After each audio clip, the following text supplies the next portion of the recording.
don't know if you're aware of this, but working in the entertainment field can be, well... rough. Wonderful, but really hard. ridiculous. I mean, I love it, but everything about it is appealing. Let's call it challenging. It's sometimes a long time between jobs. A long time. And if there's no work, there's no money. And no insurance. Not good. And then you get a job and everything changes. There's nothing better. Until your show closes. Or your TV show gets canceled. Or the dance company folds. Or you get injured. It's a lot. It's a great business, except when it's not. The good news is the Actors Fund. Oh my God, I love the Actors Fund. Now, the first thing you have to know is that it's not just for actors. Say it with me. It's not just for actors. It's not just for actors. If you work in film, television, or any of the performing arts, the Actors Fund is here for everyone in entertainment. Everyone. All of this is the Actors Fund. They understand how bananas this business is. Their programs are designed with entertainment professionals in mind. They get it. They are our safe place. Our safety net. And they are completely essential to our community. And not just for actors. The Actors Fund. For everyone, everyone. Everyone. Everyone in entertainment.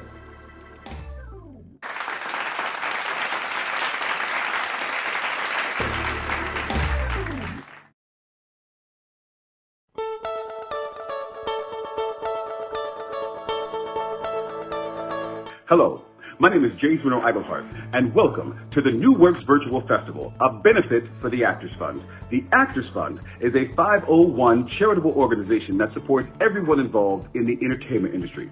So, please make a donation if you can by texting 5678-GIVE to 56512 or go to theactorsfund.org/NWVFest. We appreciate your support, and now sit back and relax and enjoy the rest of the show.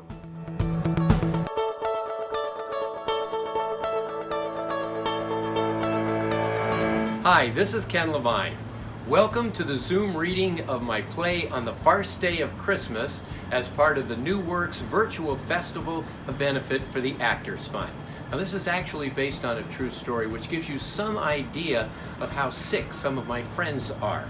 We all know that the theater industry was completely shut down as a result of COVID. Not that actors had it that much easier prior to the pandemic, but now they really need your support.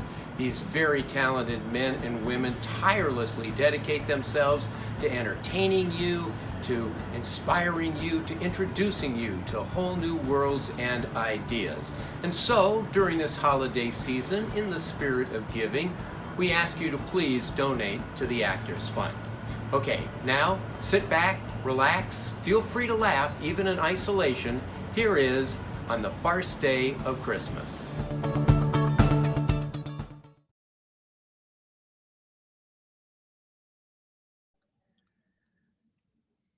On the Farce Day of Christmas, a comedy by Ken Levine. Setting, a living room in Utah, present day. Act 1, Scene 1, Colin's living room day. Lights up, a cozy home in Utah. There's a front door, kitchen door, and staircase leading to a second story. It's Christmas time, so the room is decorated and there's a tree. There's a knock at the door. Mom comes down the stairs. Oh, they're here! I'm not coming down. You don't want to see your daughter and son-in-law? I saw them last year. At that age, they don't change. She opens the door to find her daughter, Wendy and Gary. They're bundled up in parkas, toting luggage. Wendy! Hi, Mom. Merry Christmas. All around. Oh, it's so good to see you. Thanks for coming. Wouldn't miss it for the world. Oh, I'm sorry about the weather. They say it's below zero with a wind factor chill. It's bracing. Stimulating, isn't it, darling? Bring it on, I say. So it's cold? It's Christmas in Utah. Oh, you're both so dear. Where's Dad? Well, he's upstairs in your room. Let me get him. Great. It's no party without Frank. Mom heads upstairs. This is a nightmare. I'm out of here. What, Gary? You can't. I tried. Wendy, I really tried. What do you mean? You've been here for 2 seconds. I knew after one. You promised. This weather is brutal. I'm gonna get trench foot. Trench foot, what are you, in World War I? Suck it up.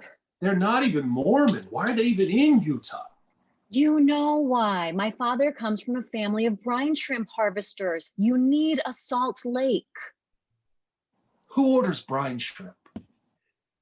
Wendy steps to the front of the stage. Lights dim and a pin spotlight appears on Wendy. She addresses the audience. Okay, hi. Listen, something you should know, Gary and I are divorced. We lasted 6 years, so why did we split up? Why do any couples split up? The husband does something. All right. Maybe I may have some faults that drove him insane, although a better man would find them endearing, but that's for a later discussion. For now, why are we here? For that, we have to go back a couple of weeks. Wendy and Gary step into another larger spotlight downstage. This will be the device for the flashback scenes. So why'd you want to see me? Please don't be bitter. I'm only bitter now. I wasn't always. At first I was shocked, then crushed, confused, and finally bitter. The Kubler-Ross stages of being dumped by Wendy. This hasn't been easy for me either. Yes, I can see. You're a total wreck. You're tapping your foot. Please keep it down. I don't like confrontation. Well, too bad. Normal people raise their voices. They don't argue in Morse code. They don't close themselves off from everybody, especially their life partner. But you know what? This is good. This is good. Seeing you again today after, what, like 8 months is good. I think I'm entering a new stage. Yes, closure. I'm finally ready to move on. I'm done, Wendy. Done with your craziness. Done with your insecurities. We are finally and permanently over. So thank you. Now, what did you want to talk to me about? I want to get back together. What? Just listen. What part of my last speech said reconciliation to you? It would only be for 4 days. No, so you could dump me again in video at this time? My parents don't know we're divorced. You haven't told them? Oh, that's right. Your mom is very religious. Okay. It would destroy her. I've been able to keep up appearances, but as you know, every Christmas we visit them. Wait a minute. You want me to pretend we're still married and spend Christmas, my least favorite holiday of the year, with your mom and dad? Who is Bill Belichick without the whimsy in a state that has no liquor laws? The only reason for divorce she'd accept is adultery, but I can't prove it. That's because it never happened. Are you seeing anyone? What? No, it takes time to recover from something like this. But are you seeing anyone? Yes. Really? Wow. I needed a year. You sign up for Tinder and 12 seconds later, you're swiping left, you're swiping right. This just happened, and all the things you seem to resent about me, Chip loves. Chip? His name is Chip. Your boyfriend is a forest ranger. No, he's a lawyer, and he calls me 20 times a day. He's a puppy. It's time he could be billing people. I'm touched. Well, how's this? Take Chip to Utah and hope your parents have cataracts. I told him our Christmas tradition is just the immediate family, so he doesn't have to know about any of this. And you accuse me of cheating. This isn't cheating. I pride myself on integrity. This is lying. I'm not going. Gary. Save it. I don't owe you any favors. Not to mention, I despise cold weather, and that air mattress always kills my back. I'll give you $4,000. What? $4,000. I'll also provide the transportation, rings, and I'll throw in Motrin. Wait a minute. Wait. Let me get this straight. You want to pay me to pose as your husband? Do you have any idea how incredibly insulting that is? I know you're short of money. How do you know that? I have all your money.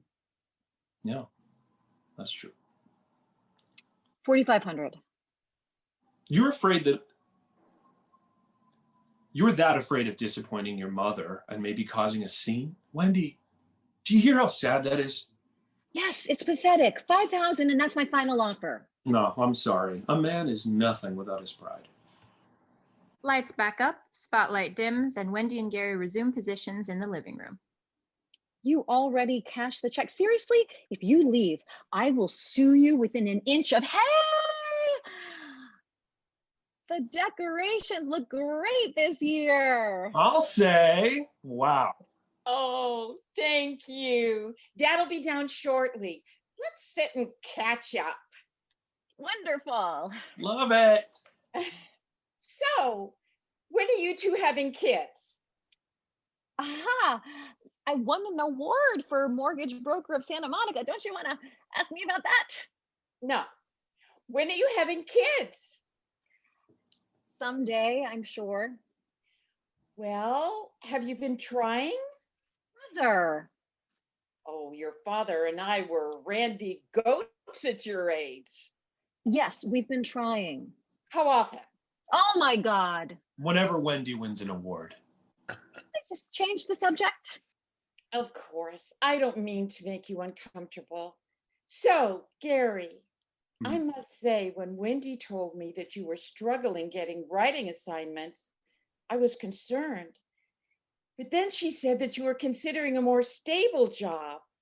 Oh, I always knew you were a good provider. No, really. Wendy said my job wasn't stable. Well, yes, we've discussed it. I, of course, lobbied for him to stay on his current path. Lord knows the world needs more journalists. What stable job are you thinking of? Well, Maggie, I don't admit this to too many people because it always sounds like one of those childish dreams you give up when you're 9. But I always wanted to be a coal miner. A coal miner? Yep. From the first time I saw Coal Miner's Daughter. I can't hear Loretta Lynn's song without wanting to pick up a shovel. A coal miner? It's an industry that really is coming back. Wendy, you never told me that. Then you'll have to relocate. Oh, no. Turns out there are coal mines in Los Angeles. There are? Oh, sure. You know that mountain you always see in any Paramount movie? Yeah? It's really a coal mine. Wendy's cell phone rings. Well, I hope it works out for you. Thanks. With global warming, you can never have too much coal. Wendy checks caller ID. It's Chip. She decides to let the phone just ring. Wendy, aren't you going to answer your phone? No, it's just a robocall. Still, it's rude.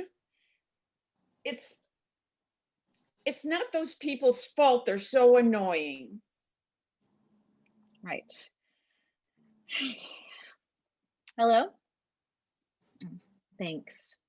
Yeah, and I can't really talk now. I'm in the middle of something. Okay. Thanks for calling. Love you. Love you? Well, you said don't be rude. Okay. Okay, we've danced around this subject long enough. Just how serious are you two about starting a family? When something happens, you'll be the first to know. We'll send up another Star of Bethlehem. Well, I'm thinking about you. It's going to be hard to babysit when I'm dead. But all in good time. Oh, I'm sorry, and congratulations on your award. Let me get you two something to eat. Mom exits into the kitchen. Oh, me now. Next year, you'll also have to pay $5,000 to a baby. I'm gonna see what Dad's doing up there. Probably staging cockfights with brine shrimp. Your boyfriend Chip really does call you 20 times a day, doesn't he? Oof. Yes, and believe me, that absolutely melts a girl's heart for the first 2 weeks. Wendy gets up to go, then turns back. Thank you for not bailing. Yeah. Well, I already spent the money. Okay. Well, good. What do you mean good? Well, I was a little concerned you still had feelings for me and maybe thought this would be a chance to get back together. What? Wendy, I told you I moved on. Awesome. But now I see you haven't. What? Why else would you have brought up the subject? I think you were hoping I did still love you. Not hope, dread. That ship has sailed forever, so please fall in love with someone else, just as I have. Oh, you were in love with Chip. Head over heels. Oh, Wendy. Sad Wendy. If you're really that lonely, you can program Siri to call you 20 times a day. I'm not lonely. Okay, needy. It's hard. I understand it's hard when a couple breaks up and one is happy and the other is miserable. I am not miserable. Okay, in denial. But I just don't want to complicate things. Oh, like things aren't complicated enough? I'm now a coal miner. We're trying to have kids. You're telling random operators you love them, and we've only been here for 15 minutes. By Christmas, I'll be the Dalai Lama and you'll have walked on the moon. Once and for all, find someone else. Wendy exits up the stairs. There is no one else. Mom enters from the kitchen with a plate of cookies. Here we go, freshly baked. Oh, where's Wendy? She's upstairs seeing Frank. Who's calling in life? Is brine shrimp, for God's sake? So, Gary, I'm so glad you came. Me too, thanks. You're a Mitch, as the Jewish people say. And you know what my New Year's resolution is? No. To see more of you in the coming year. I've learned how to do that FaceTime thing. We can catch up every week, not once a year. Well, I'm not sure what kind of reception I'll get in those coal mines, but yeah. You know, everyone says to me, Maggie, you keep that young man no matter what you do.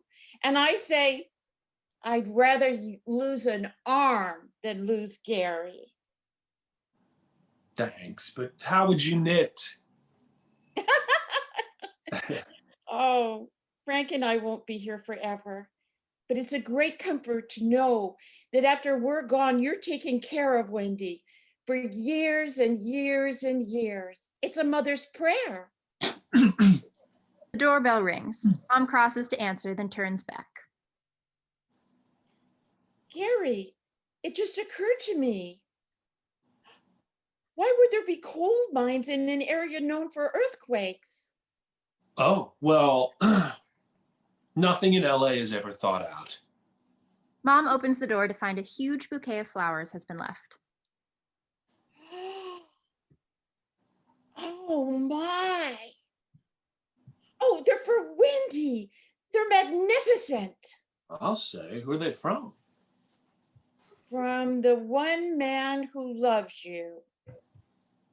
Oh, that's right. I forgot. They're from me. I ordered those a few days ago. It's signed C.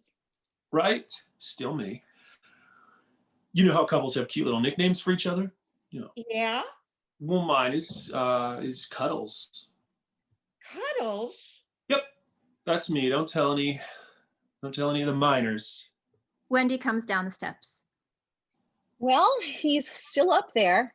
Wow, those are gorgeous. Oh, Cuddles got him for you. Who? Me, you know, your little nickname for me. Cuddles. What? Cuddles with a C. I sent you these flowers and just signed it C. Oh, right. Cuddles. That is so sweet. She hugs him. My nickname for Frank is Shrimp Boy. Yeah? What happened? He's still brooding over some argument you guys had. Yes. He refuses to come down out of that room. Well, sometimes a man needs a few hours to be alone, you know, work things out for himself. He's been there since August. What? He does that. August? Disgraceful, isn't it? Wait a minute. But if he never comes out, how does he eat? I bring him the meals. Why don't you just let him starve to death? because that's just what he wants. Well, I have to tell you, I love your family, but you people are weird. Not for Utah. If you want to know the truth, I've been in hell for the last 15 years. Well, why don't you get out? Because I made a commitment to God. Divorce is not allowed. Even if you're miserable for 15 years? This is a sacred vow that overshadows everything. Happiness is transitory, but faith is eternal. Have you ever caught him with another woman? That would be grounds for divorce, right? Yes, but he's never cheated, which I take as a hostile act. Okay, so separate. Stay married in the eyes of the Lord, but go to Florida. If you can bake and drive at night, you're Margot Robbie. I'm very tempted, I must tell you. Mother, you cannot leave. This is your home, your roots, where you built a life. Kick Daddy out. I can't. I no longer own a gun. How do you two do it? Do what? Work things out. You seem so happy, both of you. What's your secret? Us? Yes.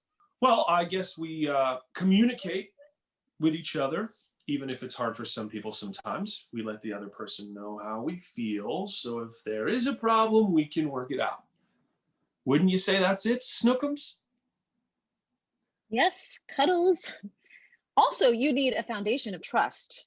You need to know the other person isn't cheating on you and lying about it. Very true, Snickerdoodle, but trust has to go both ways, so that when someone tells the truth, the other person has enough trust that she believes it. So those are the keys, Mom. Trust, communication, and love. Where does sex fit in? Mother? Well, babies don't come from Amazon Prime. Not now, but they will. I don't think another child is going to save your marriage. No, I mean recreational sex. Mother, he can hear you.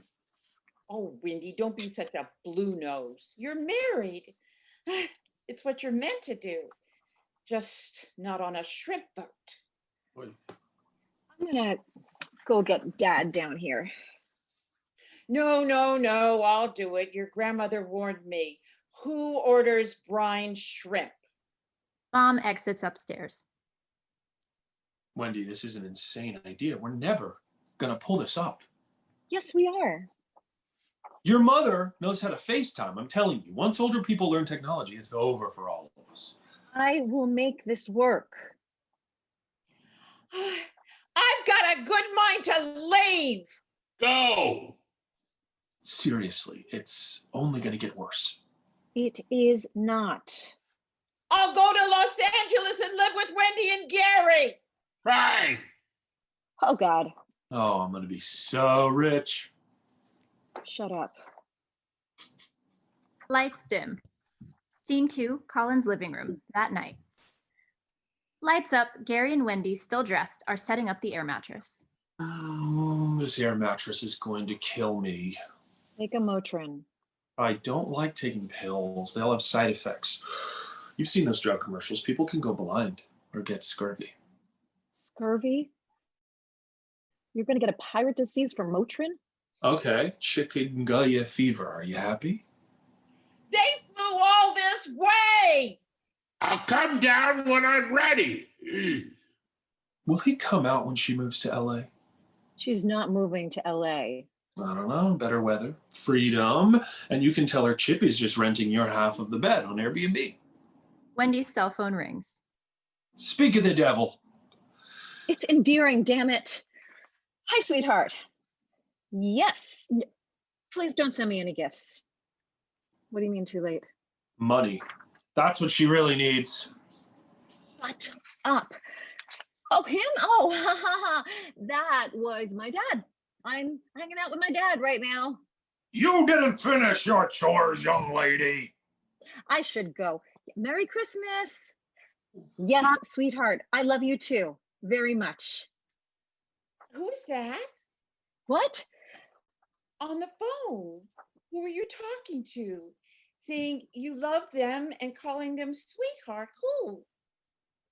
Oh, that was my little sister. I'm in the Big Sister program. I mentor an inner city child, Mabel. Yeah, her name is Mabel. Oh, you never told me you were doing that. Well, I'm not in it for the glory. So what do you two do? What do you and Mabel do? Oh, well, so many fun and empowering things. We discuss books, go to the zoo, farmers markets, women superhero movies. Oh, that's so wonderful, dear. Oh, isn't she just full of surprises? Oh, she's full of it, all right. Mom crosses to the tree and grabs a wrapped gift. Listen, I know it's only the 23rd, but I want to give you this present now. You do? Why? She hands it to Wendy, who begins to unwrap it. It's something that might come in handy this evening. Wendy pulls out a book. A Kama Sutra? Merry Christmas, you two! Seriously? 245 positions. Oh, and with drawings. Wow, those people were limber. Oh, it'll make it more fun when you try and conceive. You mean here? Tonight? Yeah, these walls are very thick. We won't hear a thing. Charlie Brown's Christmas again? Don't they show anything else? Mother, where did you get this book? Oh, we've had it for years, honey. Your grandmother passed it on to me. She used to call it the other good book. Wendy, trying to stay composed, taps her foot. Wow, our family heirloom was love letters from my great-grandfather. Oh, that's so sweet. Not really. They were to Eleanor Roosevelt. Great-gramps wasn't all there. You're still saner than anyone in this family. Why does page 29 have a star on it? Oh, that's the page we used. The blessed night we created Wendy. Oh, This cannot be happening. Page 44 is me. Okay, we're really tired. Now Wendy is tapping with both feet. hey, Wen, here's another book you can discuss with your little sister Mabel. Well, I'll let you two lovebirds be. There's liquor in the cabinet, 55 tiny bottles, because, well, this is Utah. Good night. All right, sleep tight. I am officially mortified. Oh, come on. It's funny and historic. I bet this is the only time that position has ever been done in this state. Give me that. Hmm. So, how many of these have you done? You're still jealous, even after the divorce? I'm only jealous because you fooled around on me. For the millionth time, I did not fool around on you. Gary steps forward and addresses the audience. A pin spot finds him. There was this 10-year-old girl named Laura Buxton who released a balloon with a message asking whoever found it to write back. The person who responded was 140 miles away. Her name was also Laura Buxton. And she was also 10. This is a true story. And I tell you that so when you hear mine, you'll realize it's way more plausible and legitimate than you would first think. Things happen. Really, these things happen. No, really. Gary steps back, spotlight widens to tell us it's another flashback scene. Wendy joins him. You cheated. Where did that come from? Last Saturday, when you were covering the Honda Classic in Palm Beach, I called your room at 2:30 in the morning and a woman answered. You called my room at 2:30? Why? You didn't answer my text and I forgot you were in a different time zone. I'd been burned. I have been burned before. Not by me. Wendy, you need more self-esteem. It hurts me that you always feel you don't measure up to other women. Yeah, well, nothing cures insecurity better than a strange woman in your husband's room at 2:30 in the morning. Okay, that crazy story. I was sleeping and I hear this racket in the hall. a couple fighting, and the guy starts really getting abusive. So I opened the door to tell him to knock it off, and she just ran into my room to escape him. That's the best you can do? Hear me out. So he charged, so I slammed the door on him. The guy kept banging on the door, and I kept telling him to go away, and you called, she answered, and I guess thinking it was security. Here's what she said when she got on the phone. Some romantic night this turned out to be. And what did you say to her? Nothing. I just hung up. I didn't feel like consoling her. Well, there's more to the story. She ironed your shirts? No, it was her wedding night. Excuse me? That's right. She was wearing a wedding dress. You expect me to believe that? Look, there's this little girl named Laura Buxton, and she... No, men fantasize and like to role play, but a bride? Seriously? What did you do for foreplay? Register at Nordstrom's? Well, eventually the guy left, and when the coast was clear, she took off. I don't know where. End of story. You must think I drool all day and collect string. It's what happened. I could call the hotel and security has a record of it? I never did call security. So there's no record of it? I guess not. What's her name? Maybe we could find her on Facebook. I never got her name. I want a divorce. What? Just like that. Just like that. But I'm telling the truth. I can't be married to someone I don't trust. Please go.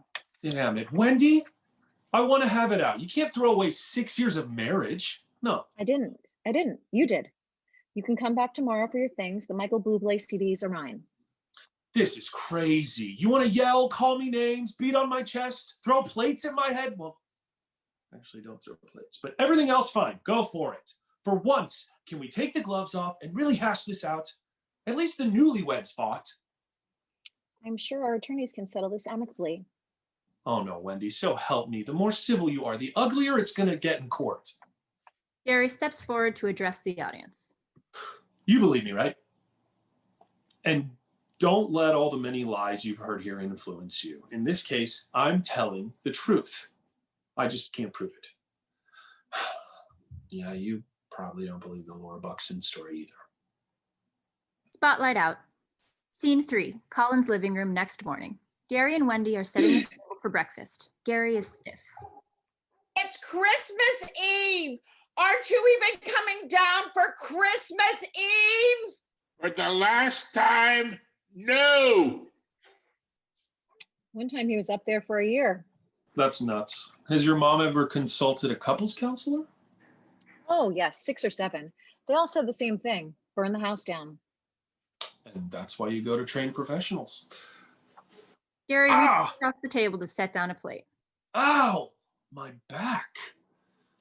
Take some Motrin. You won't get leprosy or hoof and mouth disease. I hate Christmas. It's evil. Where did you get that? Yes, it's Feliz Navidad until you puke, but Christmas is the happiest time of the year. Any holiday that forces families to be together is evil. Okay, I'll give you that one. Wendy, we've got to tell them. No. We can't keep lying. This is going to blow up in our faces. I have got this under complete control, as long as nothing else happens. Something else will. No, it won't. You know it will. Shut up. Mom enters from upstairs. Good morning. How did you sleep? Wonderful. Great. Oh, my back is a little stiff, actually. Oh, good. You used the book. The doorbell rings. Mom crosses to answer. Oh my, aren't we popular? Uh-oh. This could be that something else that's going to happen. Wendy swats him. Mom opens the door to find Karen. She's wearing a parka and has a roller bag. Merry Christmas! Wendy sees her. Karen! Karen! She runs to Karen and they hug. Karen begins taking off her winter wear. Who's Karen? Wendy's best friend from high school. Oh, that's right. She wasn't at your wedding. She was competing for Miss Universe. Oh, that Karen. Hey, Wendy, I'm right. God. Isn't Karen beautiful? Dad bounds down the stairs, excited. Karen, what a nice surprise. What the hey? Are you kidding me? Hi, Mr. Collins. Oh, please, Frank. So right. Karen, this is my husband, Gary. I've heard great things about you. Really? From who? Frank. From Wendy. Oh, right.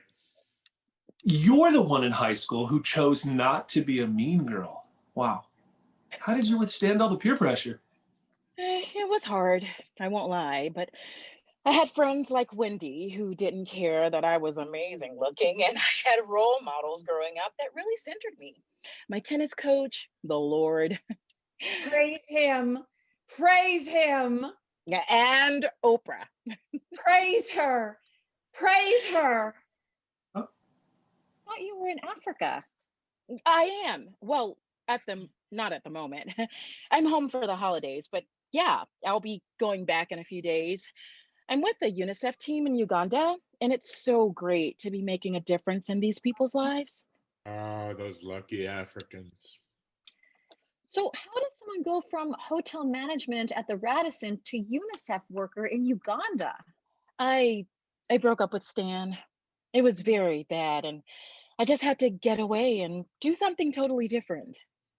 You two weren't married, were you? Oh, no. Thank goodness. Divorce is a sin in the eyes of God. He suffered, so must we all. Just so you know, there are no brine shrimp in hell. No, I was never going to marry Stan.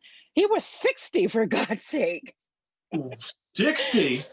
Okay, I admit it. I do have some daddy issues. Do you now?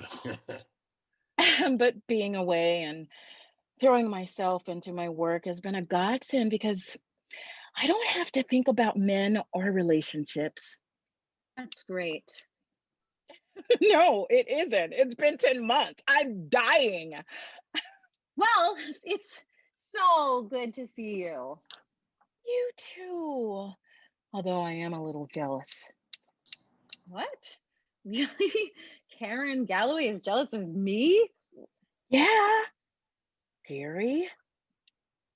Oh? Oh? Yeah. Isn't he a little young for you? Mom smacks him. Oh, wow. Wendy drapes an arm around Gary's shoulder. Yes, well, what can I say? Cuddles is all mine. Cuddles? It's just a nickname. Cuddles? Better than Shrimp Boy. Hey, you told him? I don't understand why you always hated it. I think you'd be proud. Yeah, isn't it time for breakfast? Oh, I was just about to serve it. Will you join us? Sure, thanks. I'll bring out some coffee and fresh muffins, and then I'll make some omelets. They all move to the table as Mom exits into the kitchen. So, Africa. You see what those people go through, and it breaks your heart, huh? When have you ever seen what goes on in Africa?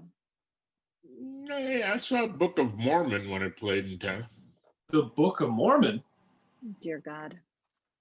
I wouldn't call that the best representation of the hardships of the country.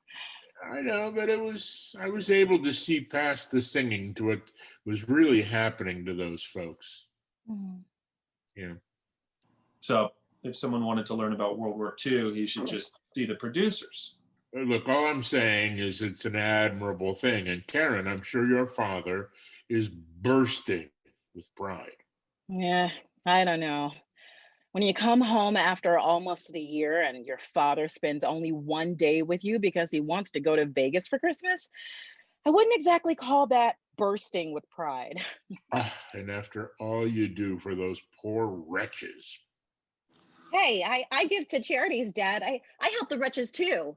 And you are in the Big Sisters program. Yes, that's right. Thank you.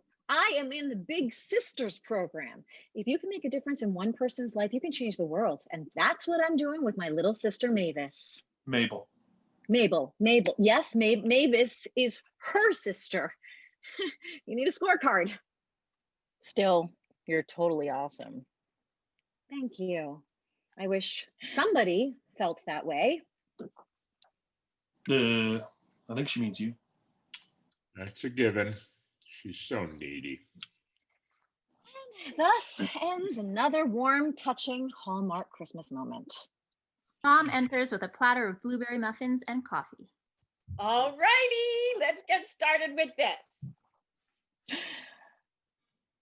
Karen sips her coffee.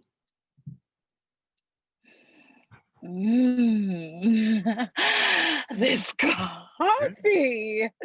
It's been so long since I've had fresh brewed coffee. Oh, yeah. Well, it's Folgers. You should do their commercials. That Claus wouldn't have a chance, huh? Mom discreetly smacks his hand. Ow. Oh, this muffin. I can't believe how much I've missed these. Ow. So, Karen, if your folks are in Vegas, where are you staying? Oh, the Radisson will put me up. Then on Monday, I fly back to Uganda. The Radisson, that's crazy. We have an empty room upstairs. You can stay with us. Really? Sure. Nobody cares, do they? No, okay. no. Yeah, I'm fine. Oh, it's short notice, but of course not.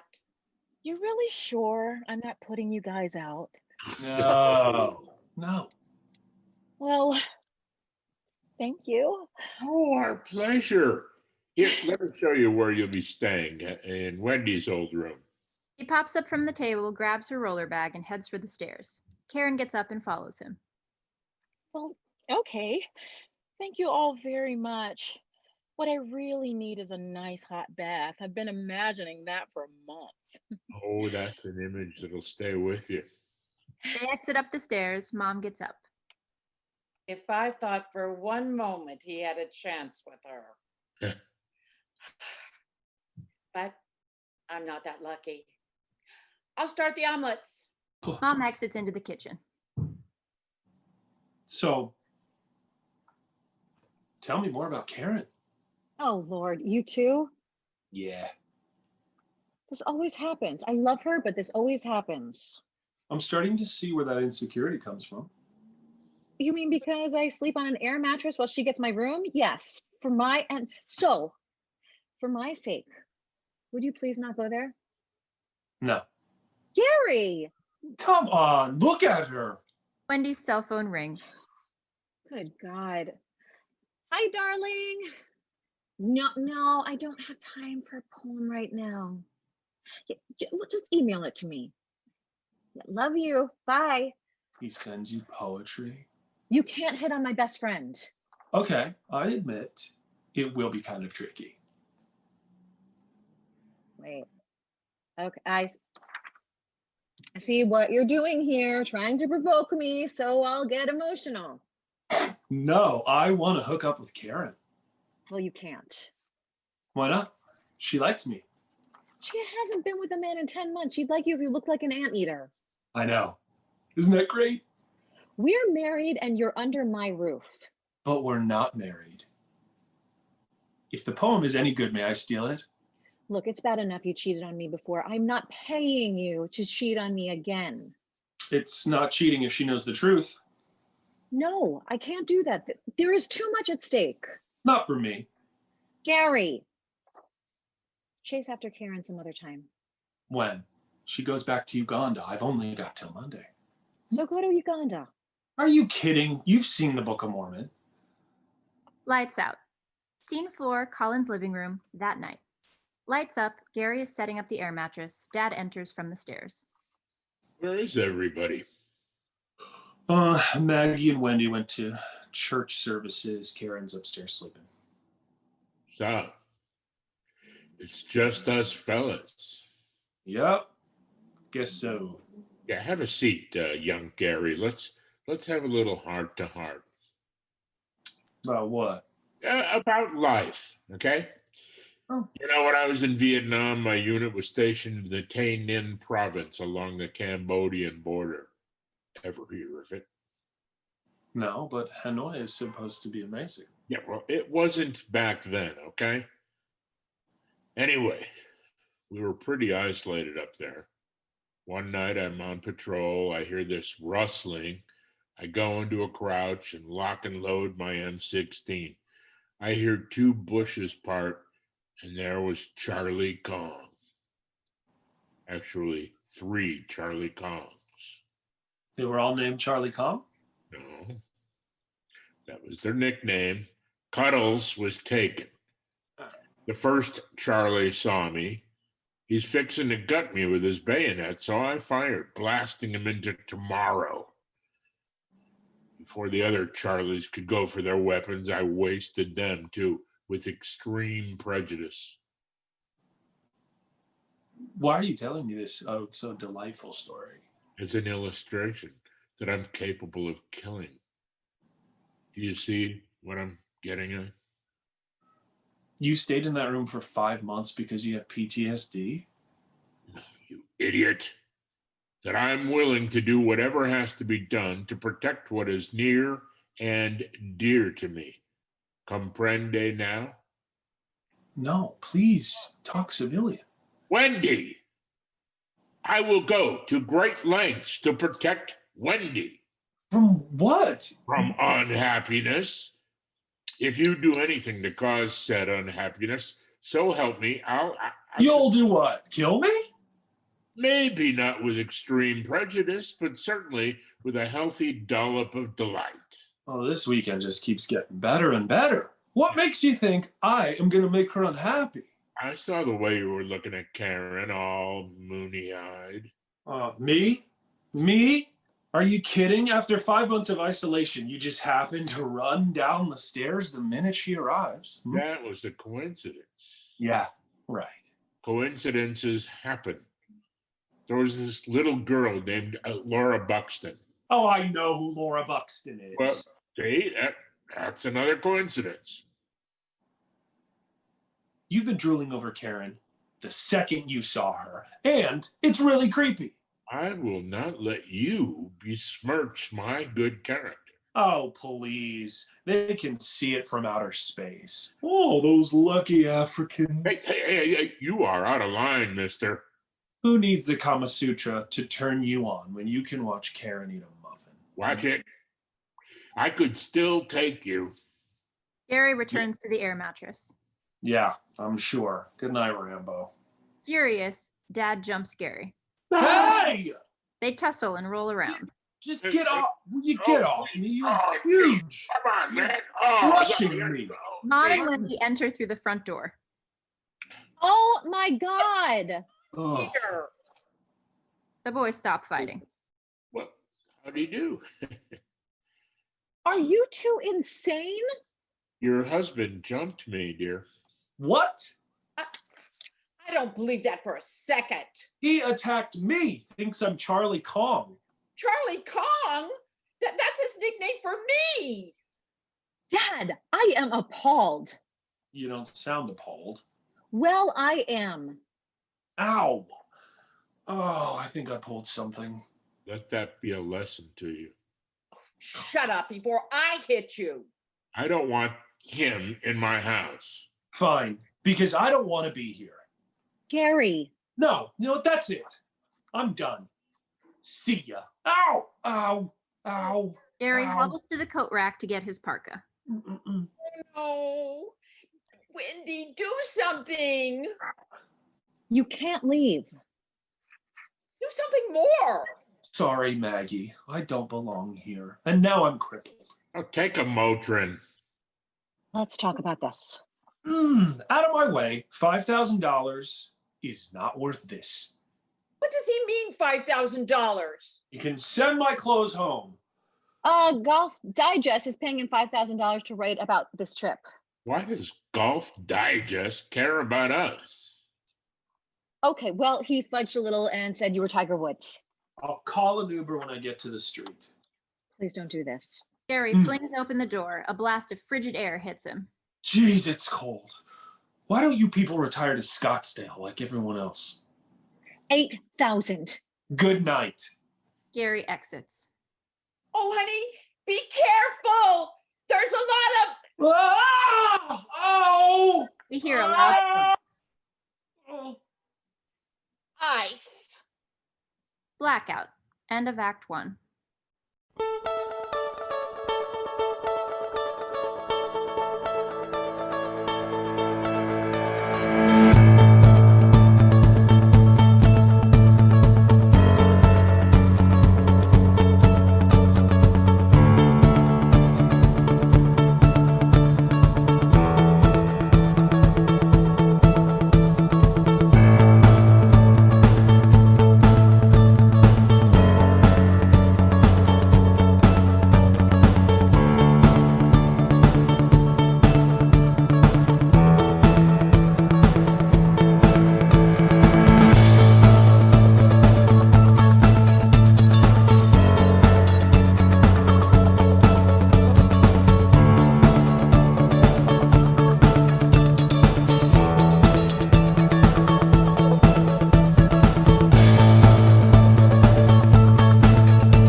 Act 2.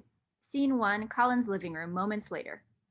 Lights up, Dad and Wendy carry Gary into the house. Here, let's get him to the couch. Wanna die. Easy with him. They gingerly lay him down on the couch. Oh. Should we call Dr. Fisher? Oh, I'm sure he's out. It's Christmas Eve. I hate Christmas. Let me get you some Motrin. No pills. I don't want to get mad cow disease. He never should have been out there in the first place. You threw him out. Yeah, but you're his wife. You should have sway. I hate Christmas. So this is my fault? Oh, dear.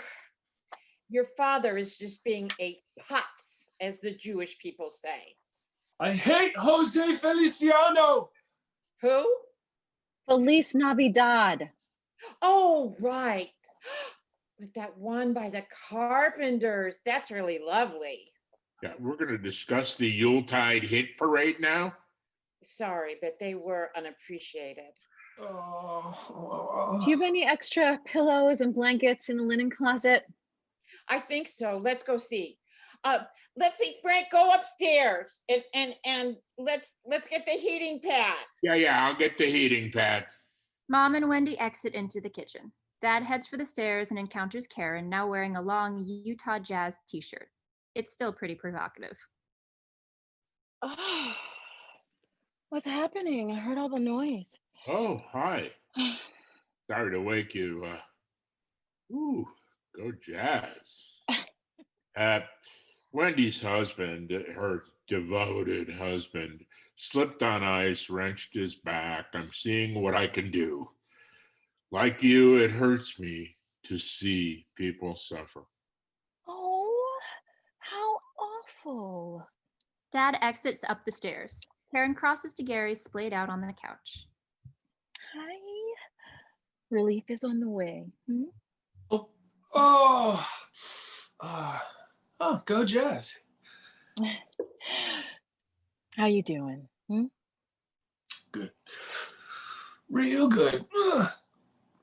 Is there anything I can rub? What?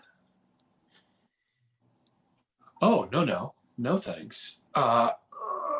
Not funny, God. How about if I just keep you company? Hmm? Great. She sits at the end of the couch for a beat, spots the Kama Sutra, starts leafing through it and getting excited. Oh, wow. Not funny at all. Wendy enters and steps into a pin spot. She addresses the audience. Karen is my best friend. She's giving up a year of her life to help the sick and needy halfway around the world and asking nothing in return. What a special person she is. I want to kill her in her sleep. The way Gary's reacting to her, even though he is on his death couch. Well, it's been that way with me and Karen since high school. Wendy steps into a bigger spotlight to signal the high school flashback. Karen enters. Hey, dog. Listen, this is going to be hard, but I love you and think you should know. What is it? Eddie came on to me. What? My Eddie? The shizzle? And Marcy Boland's party last Saturday night. I, of course, told him he was being whack and a chill, but he was so faded. He hit on every chick in the crib. He was at Marcy's party? Yeah, it wasn't very dope if you want to know the truth. He was supposed to take me, but never showed. He said he was on his way to pick me up when he saw a guy in a car hit a deer, and then the guy just took off. The deer was just lying there, so Eddie put it in his trunk and drove to the animal hospital, but it was closed, so he said he had to go all the way up to Ogden, but just before he got there, the deer woke up, so Eddie stopped to see how it was, and the deer jumped out and ran into the woods and disappeared. By that time, it was too late, and he said he just went home. And you believed him? Sure. That's a group of lies. You didn't ask if he got the dude's license or reported it, or which animal hospital would be closed, or why even a deer would be in your neighborhood. No, I trusted him, and it could happen. There is one truth in life, girlfriend. Dudes, all dudes are players. Wendy steps into a pin spot and addresses the audience as the large spotlight dims. Karen returns to the couch. That's the day I grew up. I stopped being gullible. I confronted Eddie. Actually, I wrote him a long letter. He apologized. And for the first time, I had sex. Okay, that's the day I grew up. But I finally broke up with him a year later. Turns out the only reason he really went steady with me was so that he could stalk Karen. Once she got a restraining order, that was it. Eddie dies a few years later, big car crash. He wasn't wearing a seatbelt. It was all so horrible. He hit a deer. Wendy exits, pin spot out, and lights up on the scene in progress. Dad enters from upstairs. I couldn't find the heating pad, but I got something better. What? Dad notices Karen reading the Kama Sutra. He sits on the arm of the couch. Oh, it's quite a little page turner. I know. I think I'm blushing. Can I show you something really amazing? Me? You can look at it later. No, I think he means you were talking to him. Oh, right. It's always about him. Here you go. I used these when I had knee surgery. Did you know I was all city in basketball in high school? Yeah, you told me that the day we met and showed me the scrapbook. Yeah, I also have 8mm film if you'd ever. Me? Okay. Here, some pain pills. What are they? Flintstones Vicodin. I don't know. They were prescribed. No, I'm not gonna. Ow! I'm spasming. Take the damn pills. Come on.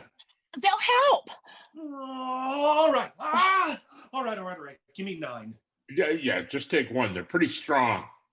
Gary swipes the pills out of Dad's hands. At least 2. I can handle 2. He downs 2 pills without any water, puts the cap back on, sticks the pill bottle in his pocket. Oh, they're not working. Yeah, well, they need more than 5 seconds, but you should pass out from the pain pretty quick, so. Oh, then I'm good. Yeah.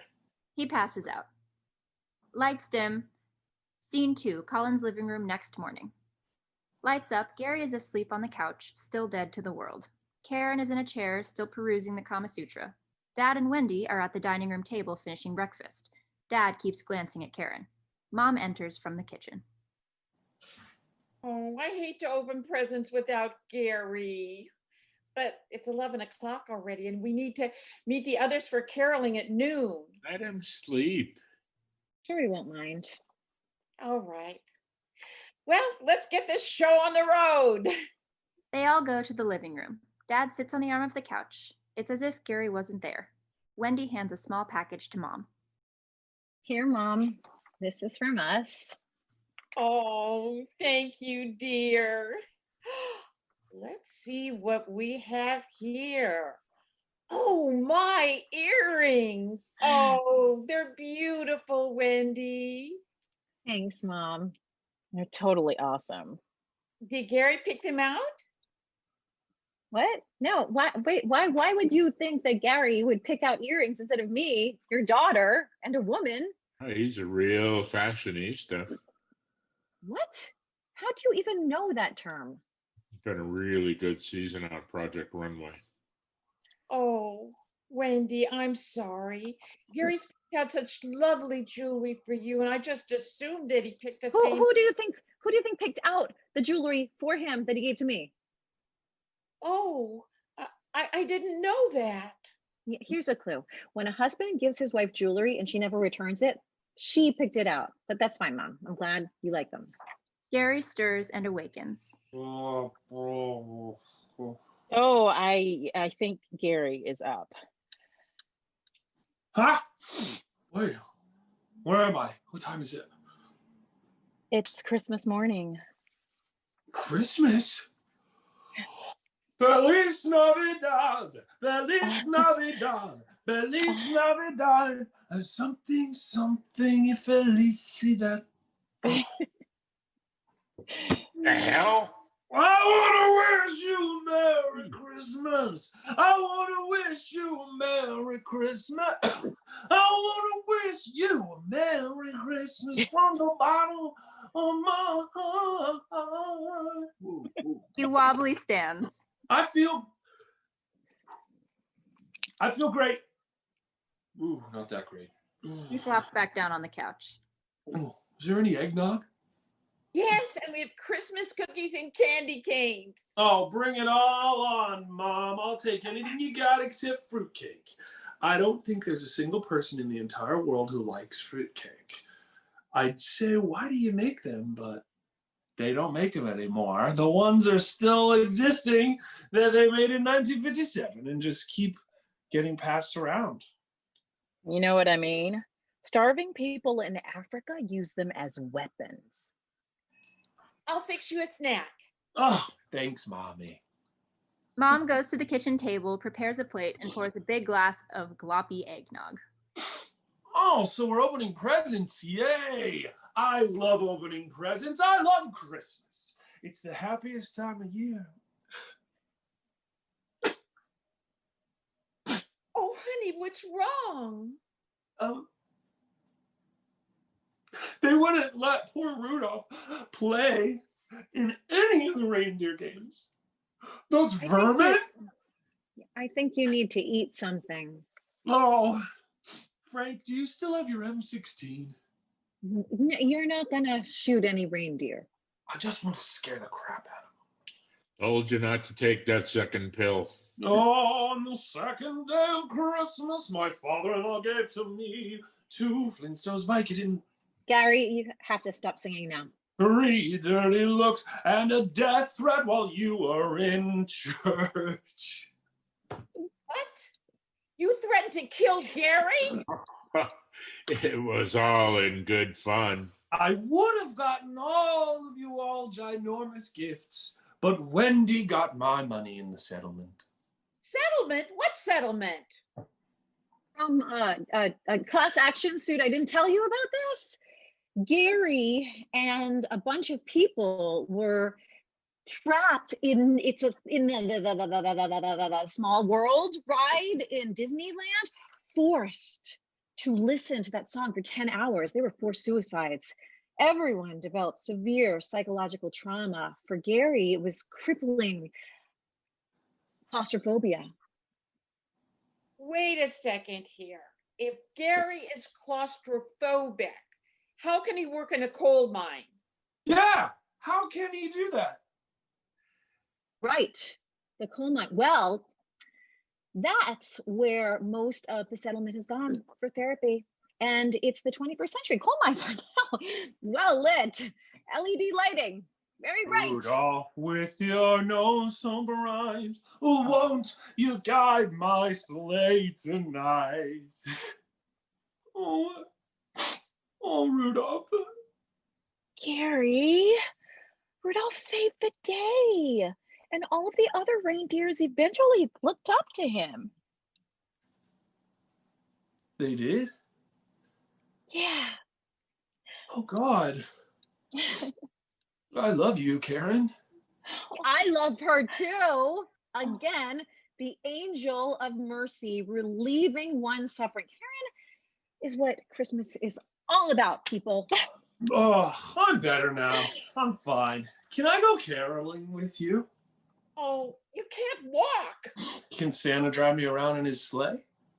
Oh yeah, you're super fine. I'm sorry, dear. Next year you can go caroling. Next year? Will there even be a next year? Of course, silly. We'll be here every year. Well, what if I remarry? What? No, it's not remarrying. It's renewing our vows. And that shouldn't affect anything. Oh, okay. Then let's open presents. Yes. That's what we've been doing. This is just like all those movies and plays about Christmas where families all get together and gather around all warm and loving. Yes, exactly. And then blurt out all these shocking, disgusting family secrets. Nope, that's not this family. Well, I'll get started. I've got a shocking secret. Really not necessary. Open one of your gifts. He's gay. What? Well, what else could it possibly be? I'm not gay. He wants to be a coal miner. But he writes about golf. Okay, that's too stupid to even address. I'm not gay. I'm hot for Karen. There, proof. All straight men are hot for Karen. Not like me. Oh, come on. No need to brag. We know you're manly. Just for the record, not all men are hot for me. Just the ones who aren't available. Sorry about that, Frank. Hey, I'm not interested in Karen. I am happily married. Really? Well, that's a big, shocking secret. Isn't this fun? I'll give anyone $100 to open a gift. They're not rap, but I have shrunken heads. The doorbell rings. Jingle bells, Feliz Navidad. Dad opens the door. Chip is there. Yes. Hi, is Wendy here? Chip? Chip? I know you said family only, but I've got a big surprise announcement and I think you're gonna be happy. Who's Chip? My boss. Chip crosses to Wendy, puts his arm around her, and gives her a smoldering kiss. Mom, Dad, and Karen are aghast. Gary takes it in stride. When it's finally over, Mr. Loudon, I am going to have to report this to HR.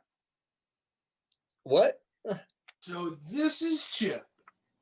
Read us a poem. I see you got the flowers I sent. Oh, those were from you? I wasn't sure. It said from the one man who loves you. I arrange affordable mortgages. It could be from anybody. I'm very confused here. Me too, a little. Wendy, you said it was just your immediate family and you're an only child. Who is she? That's her sister, Mabel. That's my best friend, Karen. And him? I'm her dad. Yeah, I am her dad. Huh? You didn't finish your chores, young lady. Yeah, that's his voice. I'm still her dad. Then who is he? He's my I'm her former nutritionist. Yes, he was my nutritionist. drink eggnog all year round. Eggs and alcohol. What could be better? Nutritionist for who? Applebee's? Yeah, one thing led to another, and here we are. Thanks for the flowers. So you're her best friend? You too? Stand in line, buddy. Oh, for crying out loud. Chip, what do you want? Right. Sorry. Wendy, I have something for you. Great. Give it to me upstairs. No, the reason I'm here is that I want to give it to you in front of everybody. He pulls out a small ring box and drops to one knee in front of her. Oh, no. Wendy, will you marry me? Chip, I... Marry you? Doesn't he know? You're already married? What? Just because this is Utah. See? All these great secrets are coming out. I don't understand.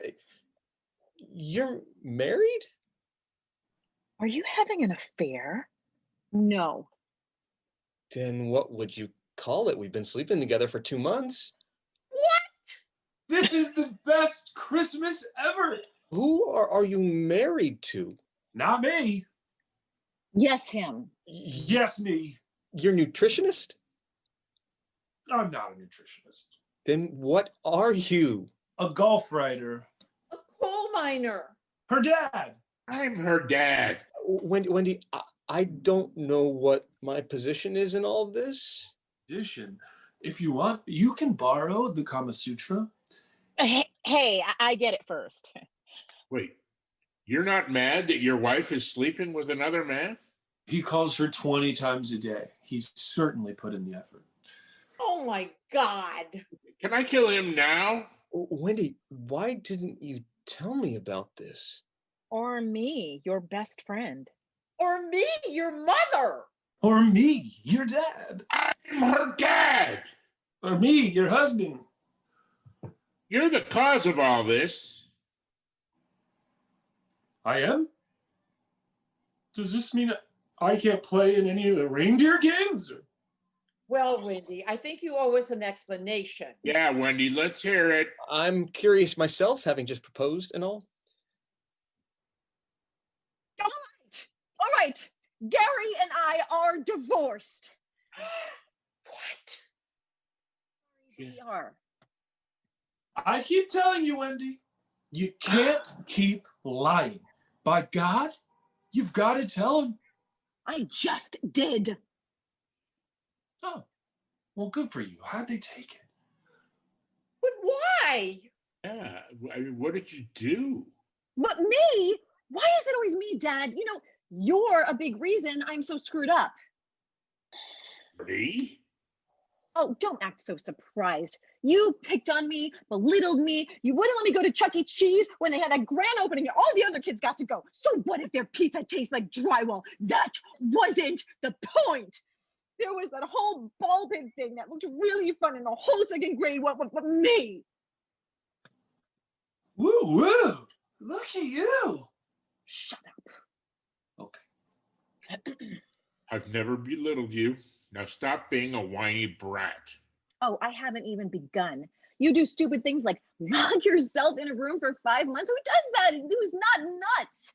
You're a grown man sleeping in a room with Johnny Depp posters on the wall and Little Mermaid sheets. Looks like you're not the only one with daddy issues. And from now on, stay out of there. You have no respect for my Barbies or my Cabbage Patch Kids. This is a side of you I've never seen.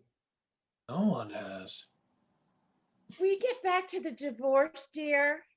Oh, yes, the divorce. The shameful, mortifying divorce, my ticket to eternal damnation, or, like as I like to call it, just another legal fee. In this case, I was an idiot. I was so afraid to tell you that I paid Gary $5,000 to pretend to still be my husband. Like you would throw yourself in front of the Pope mobile or something and it would be all my fault. I was saving that money to buy exotic fish. Yeah, brine shrimp are exotic fish. No, they're not. They are ants that swim. But why in the world would I react so drastically? Because you haven't been miserable for just 15 years, Mom. You've been miserable for like 30. Wow. Biggest secret so far. Oh, shut up. Okay. And if you're willing to suffer that long, then what a crushing disappointment I would be if I wasn't willing to do the same. Oh, sweetie, it breaks my heart that you feel that way. Thank you. Of course. Of course. Then you're okay with it? Oh, God, no, not at all. But I still love you. Ah! Where was that sound when we were married? Do you all know what a burden this has been on me growing up? You two always fighting and me feeling like I had to be the calm one, the rational one, the one who kept things from getting out of control. Well, I hated it. I have been taking you to Metamucil since I was 8. Oh, honey, I feel awful. Don't. Oh, I do. Is there anything I could do to begin to make it up with you? I want a sister. You have me. I want a sister who's not smoking hot. If there was any way without involving your father, I'd do it in a second. That's okay, Mom. And Karen, I'm sorry. I love you. And I realize it's not your fault. We all have our crosses to bear, and yours just happens to be insane beauty.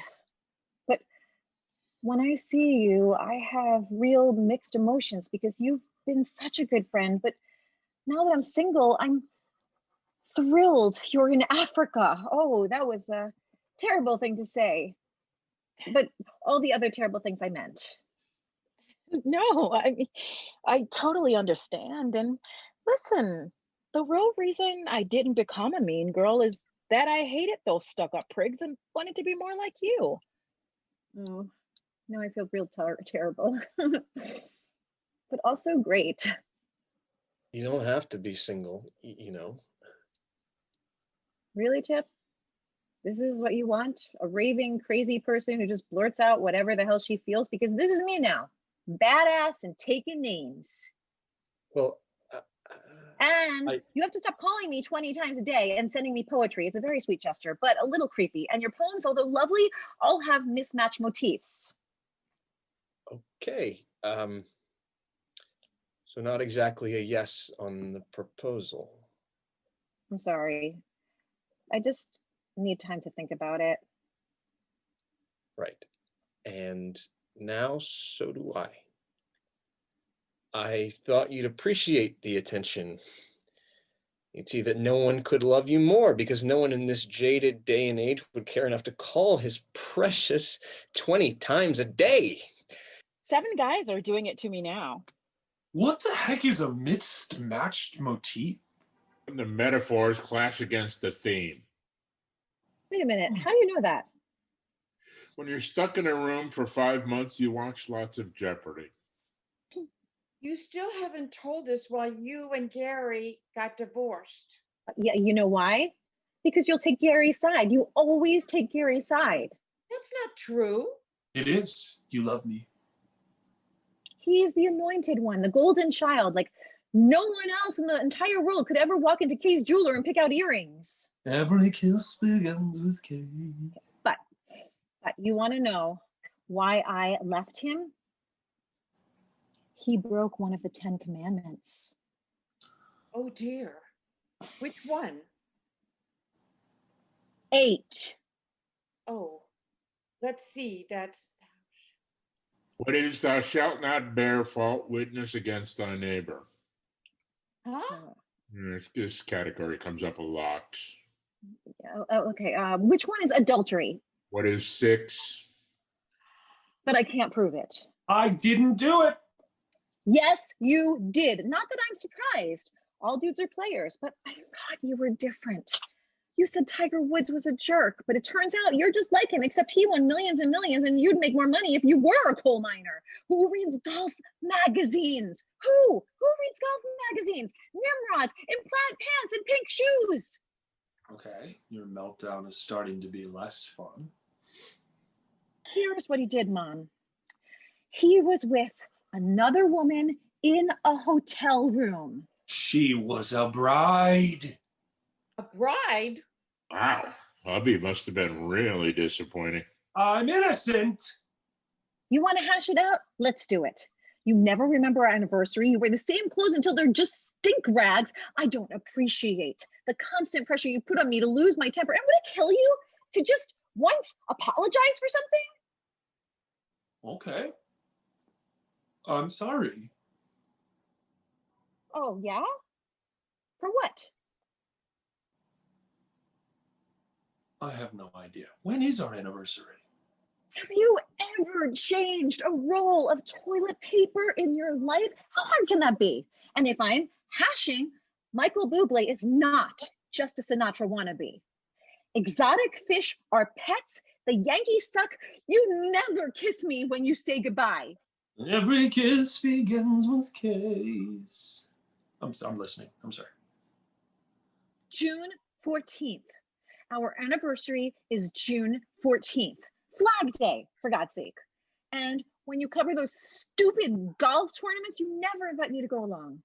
But I'm working the whole time. You'd be bored. I like being bored. Harry gets to his feet. Hey, wait. I just thought of something.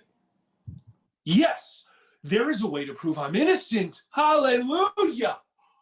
I remember now. At one point, she was on the phone. Find the person she was talking to, and they can clear this whole thing up. She was talking to me, you idiot. Oh, then I am screwed. Ah! Shouldn't have stood up. Oh, it's spasming again. Ah! Oh. I think I picked a bad time to come. Wendy, I'll call you. Not in an hour.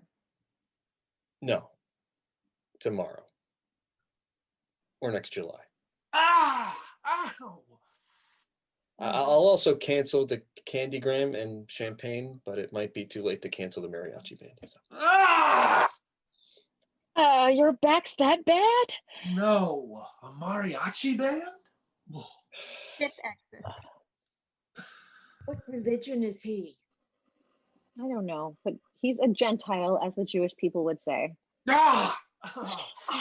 Now it's my back. Harry reaches into his pocket and pulls out the bottle of pills. Pills. No. I've handled it so far, according to Santa's elves. He pops another pill in his mouth and swallows it. Oh, God. You need to sleep it off, son. Right. Oh, but wait. My big secret. I haven't told you guys my big secret yet. You don't have to do that right now. Yes, I do. It's been weighing on me heavy, haunting me, torturing me, not letting me sleep, not letting me think. Oh, okay. What is it? I love the Carpenters. And with that, he passes out. Lights dim. Scene 3, Colin's living room that night. Lights up, Gary's still asleep on the couch. Karen comes downstairs, now wearing a colorful Christmas sweater. Gary stirs. Hey there. You up? Yeah. No. What time is it? About 8. Where is everybody? They went to the local theater to see some Christmas farce. Oh, how come you didn't go? Are those ever funny? Got you. Can I get you anything? No, I'm good. I'm good. Ooh. Oh, how about some aspirin? No, no aspirin. I don't want to get a hemorrhagic fever. Listen, can I talk to you? Sure. She joins him on the couch. Thanks, Karen. As you know, I'm no longer married. Gary. Just hear me out, please. You are so incredibly beautiful. In high school, you must have just been off the charts because even with aging, you're still pretty awesome. And seriously, I know that you like me. I could see it in your eyes. A man can sense these things. And besides, you told me. Let me get you some coffee. There's no need for coffee. I'm not like I was earlier. I'm clear-headed now. I no longer see reindeer. That was pretty cool. They talked. Karen gets up and steps into a pin light. The rest of the stage goes dark. Gary was in better shape than before, but clear-headed? I don't think so. It's nice to say what we really think and feel, but usually we have filters. I'm not really aging, am I? Well, anyway, that was one effect of the pills, and then there was another. He wasn't talking to me. I was at the theater. Gary was hallucinating. He was really talking to someone else. Karen exits. Lights back up. We see that Gary has been talking to Wendy all along. She wears the same colorful sweater Karen wore. So, Karen, you haven't been with a man in 10 months, and I haven't been with a woman in 11. So between us, we're like sailors coming home after World War II. And I know you go back to Africa Monday. We're alone. I mean, this is probably my one chance. Oh, God. No, but Karen, I can't do it. What? I know this is probably a first for you. Why can't you do it? I still love Wendy. You do? I know it's crazy, Karen. Especially now that we're divorced and she told me there's no hope for us and I don't change toilet paper rolls. But being with her again relit a tiny spark. And then today, when she went full out Charlie Sheen, whoosh, the entire world caught on fire, baby. Some guy's gonna be very lucky, man. It won't be Chip. She's desperate, but not that desperate. But she'll find someone. Sure, she'll scare off a few now, but the ones who know enough to appreciate a strong, smart, caring woman will be throwing rose petals and Teslas at her feet. So even though it wouldn't be cheating to be with you, it's really Wendy that I want. Really? I swear, Karen. I swear. You want to know what's really sad?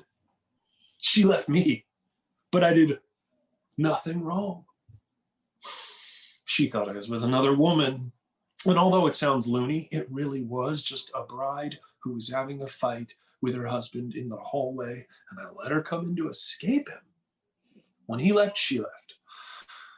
No good deed, right? Nothing happened. But there's no way to prove it. I never got her name.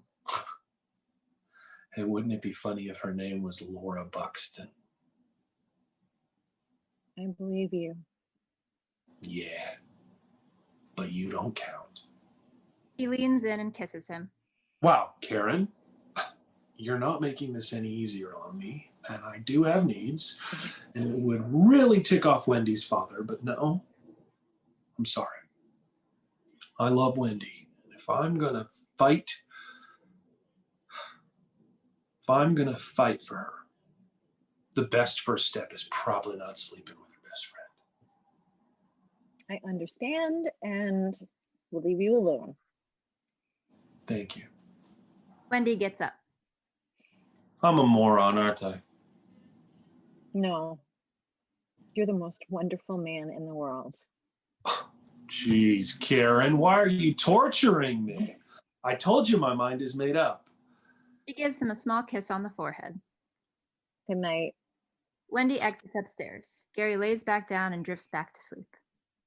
Good night, Karen. And Dasher.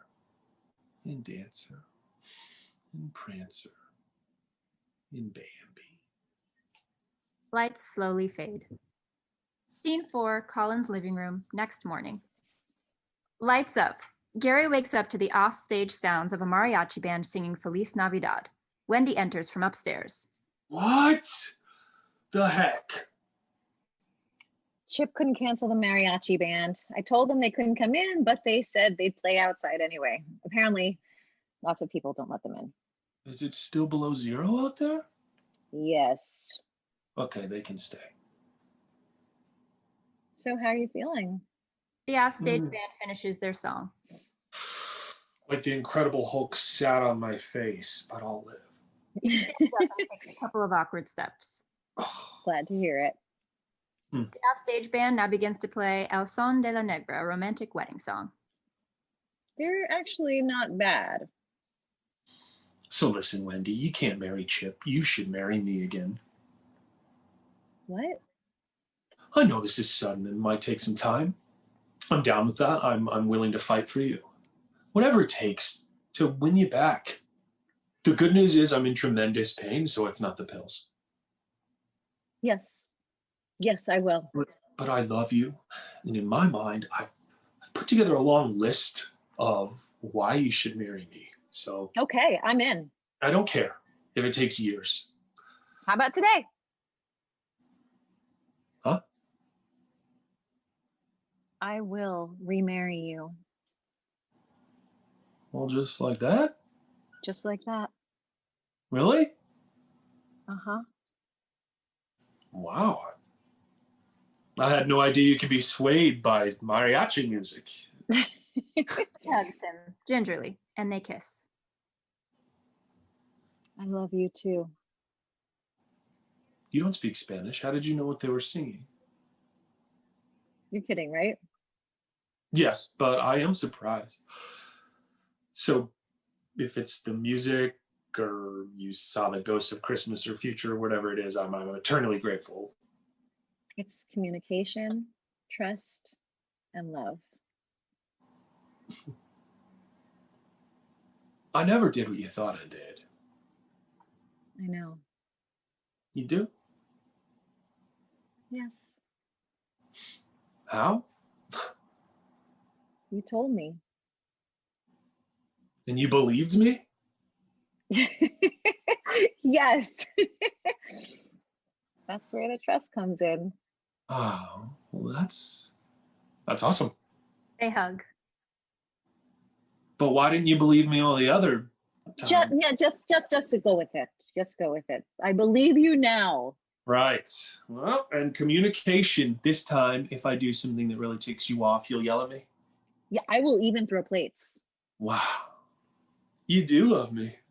They hug again. Oh. But I still get to keep the $5,000, right? Mom enters. Oh, Mom, good news. Gary and I have decided to remarry.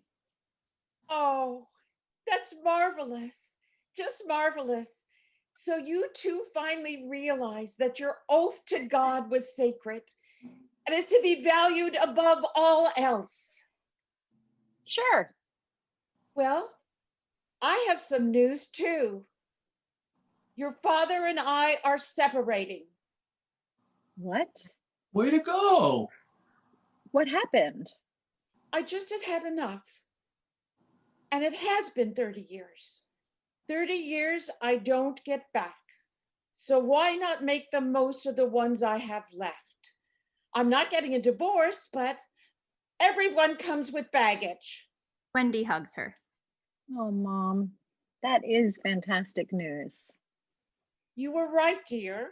You didn't have to be so mean about it, but you were right. Dad enters from upstairs. Oh, I suppose your mother told you. Yeah. I have to say, I'm shocked. I never in a million years thought she'd do it.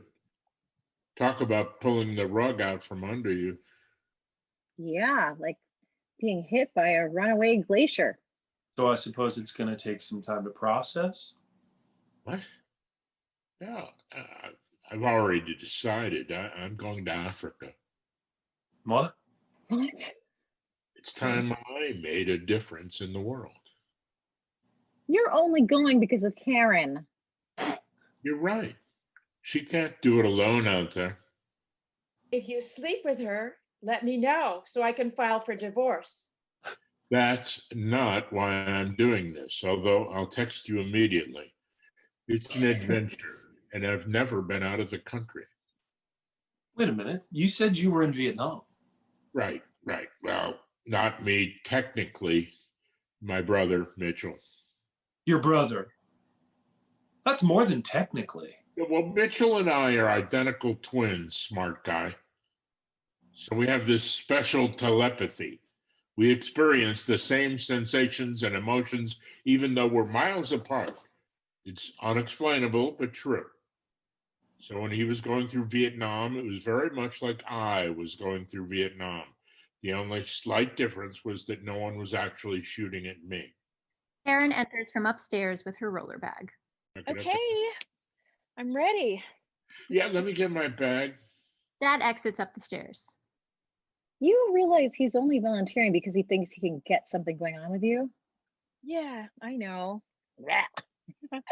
But we're really desperate for manpower, and I've become very proficient with an elephant gun. Dad enters from upstairs with a suitcase. Have fun in Africa. The entire cast now comes out and stands downstage, addressing the audience in a row of spotlights.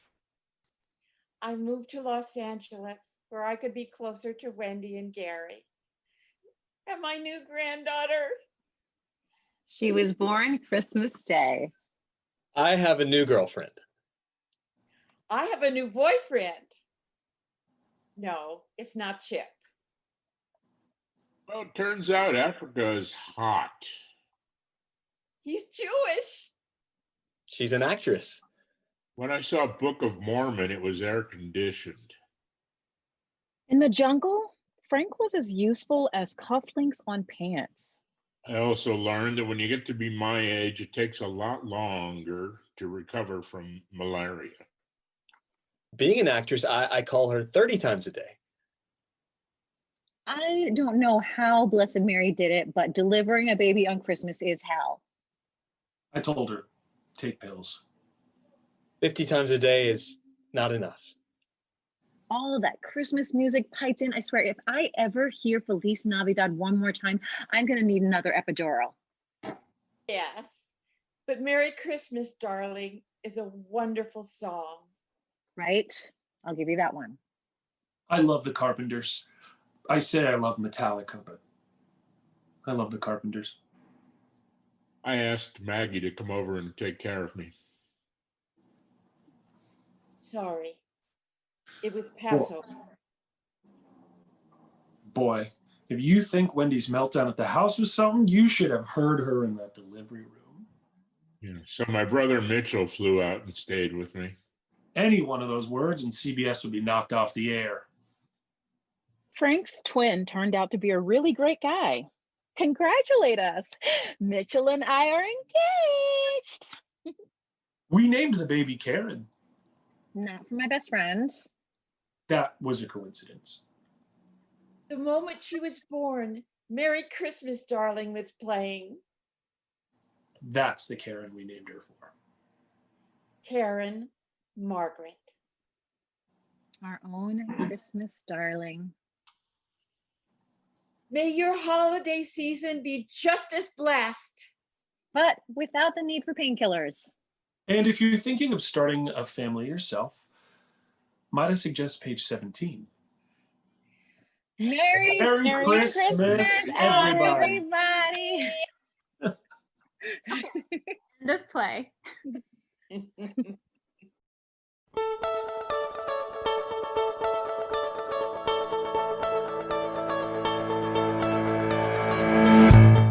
I love that Karen was fluid with her love and a free spirit, and I love the comedy.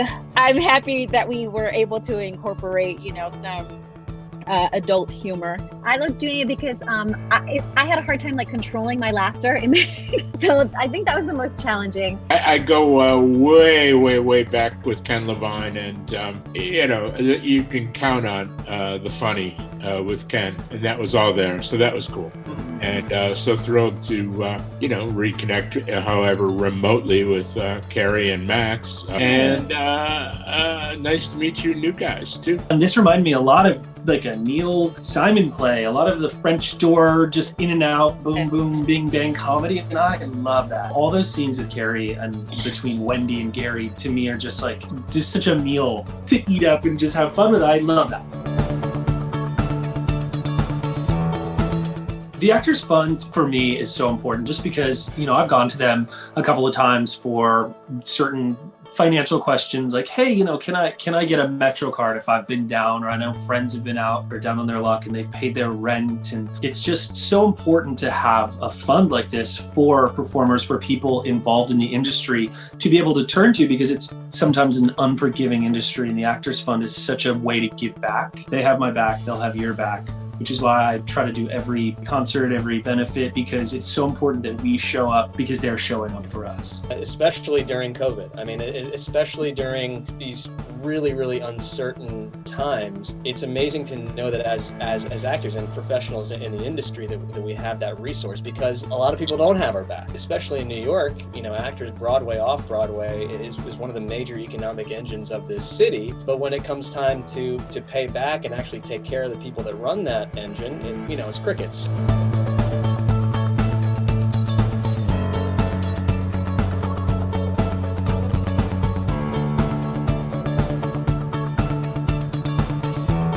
Thank you so much for tuning in.